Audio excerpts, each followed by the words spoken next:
Assalamualaikum warahmatullahi wabarakatuh. Perkenalkan, nama saya Muhammad Agus Saputra. Saya merupakan mahasiswa STI/STMB yang sedang mengambil mata kuliah Sistem Informasi Akuntansi Lanjut. Saat ini saya akan menjelaskan tentang sistem penjualan kredit. Baik, kita simak bersama-sama. Sistem penjualan kredit.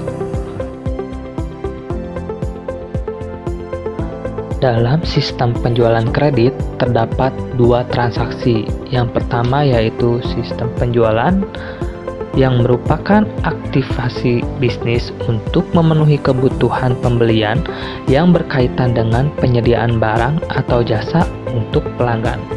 Sedangkan kredit merupakan suatu fasilitas keuangan yang memungkinkan seseorang atau badan usaha untuk meminjam uang untuk membeli produk dan membayarnya kembali dalam jangka waktu yang ditentukan.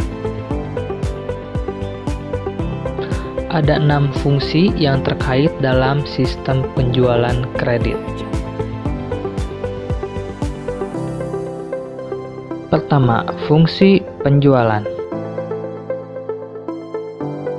Fungsi penjualan ini terdiri dari yang pertama, menerima order dari pelanggan, meminta otoritas dari pelanggan, meminta otoritas kredit, menentukan tanggal pengiriman barang, dan membuat back order pada saat tersedianya persediaan untuk memenuhi order dari pelanggan.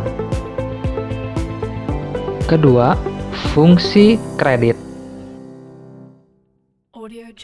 Fungsi kredit ini bertujuan untuk meneliti status kredit pelanggan dan memberikan otorisasi pemberian kredit kepada pelanggan. Ketiga, fungsi gudang. Fungsi gudang ini bertujuan untuk menyimpan dan menyiapkan barang yang dipesan oleh pelanggan dan menyerahkan barang ke bagian pengiriman. Keempat, fungsi pengiriman.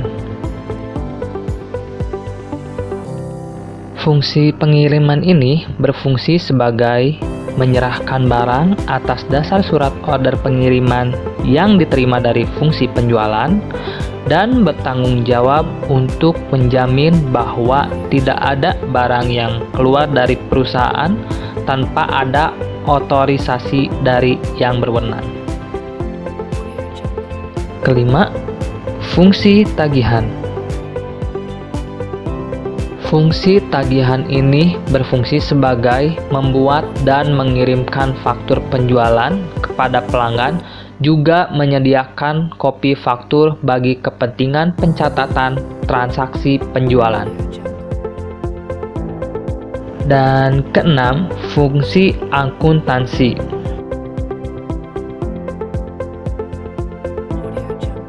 Fungsi akuntansi ini berfungsi sebagai mencatat piutang dari transaksi penjualan kredit, lalu membuat serta mengirimkan pernyataan piutang kepada debitur, membuat laporan penjualan, juga mencatat harga pokok persediaan yang dijual ke dalam kartu persediaan.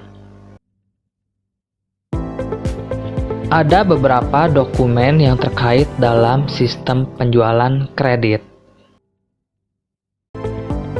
Di antaranya yaitu surat order pengiriman dan tembusannya, yang kedua faktur penjualan dan tembusannya, yang ketiga rekapitulasi harga pokok penjualan, yang keempat bukti memorial, dan yang terakhir yaitu catatan akuntansi.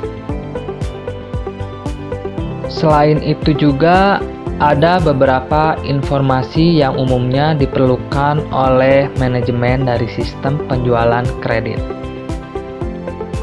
Dari beberapa informasi tersebut yang diperlukan yaitu nama dan alamat pelanggan atau pembeli, kuantitas produk yang dijual, nama wiraniaga yang melakukan penjualan, lalu otorisasi pejabat yang berwenang, juga jumlah harga pokok produk yang dijual selama jangka waktu tertentu, jumlah piutang kepada setiap debitur dari transaksi penjualan kredit, jumlah pendapatan penjualan menurut jenis produk selama jangka waktu tertentu.